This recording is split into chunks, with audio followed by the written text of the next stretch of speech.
Comment faire son shaker après entraînement, d'accord? Il y a beaucoup de personnes qui me posent cette question et c'est quasiment la question que je reçois le plus. Qu'est-ce que tu prends après ton entraînement? Donc, on va préparer le fameux shaker.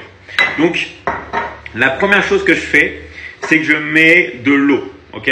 Pas du lait, mais de l'eau. Moi, je vous conseille de mettre de l'eau minérale en bouteille, c'est ce qu'il y a de mieux. Et je vais commencer à faire ça, d'accord? Donc, je vais mettre de l'eau un peu. Voilà. Un peu plus que la moitié. Ça, c'est une chose.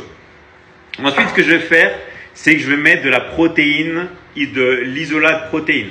Donc, je sais que c'est un peu plus cher que la protéine normale, que la protéine whey, par exemple. Mais c'est de la protéine de bien meilleure qualité et surtout, il n'y a pas de lactose dedans. Ok? Donc, s'il y en a qui ne veulent pas prendre de l'isolat de whey, vous pouvez prendre d'autres types de protéines. Mais moi, je vous conseille vraiment celle-là, de l'isolat ou de l'hydrolysa. Donc, moi, ce que je vais faire, regardez, j'ouvre la protéine. Je vais mettre généralement 2 doses. Ok? Donc là, en plus, c'est des petites doses. Des tout petites doses. J'ai un petit récipient. Donc là, je vais en mettre 3. Ok? Là, je l'ai presque plus, il va falloir que je change. Voilà. Donc là, je mets la protéine. Ensuite, qu'est-ce que je vais faire après? Je vais mettre de la leucine. Ok? Je vais mettre de la leucine. Et là, généralement, ce que je vais faire, c'est que je vais mettre 10 grammes. Ok? Donc, ce que je fais, c'est que je mets 10 grammes de leucine. Donc, c'est 2 grosses doses comme ça. Hop là. 1 et 2. Voilà. Donc, je récapitule. Là, j'ai de la protéine isolat de whey. Ok? Environ 50-60 grammes. Et j'ai 10 grammes de leucine. Ensuite, ce que je vais faire, c'est que je vais mettre de la créatine. Ok? Je vais mettre 5 grammes de créatine dedans. Voilà. Donc là, on a isolat de protéines, on a leucine et créatine.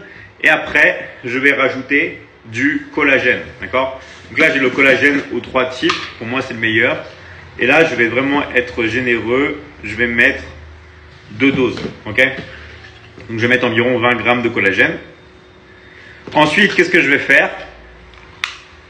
Je vais bien mélanger le shaker. Ok?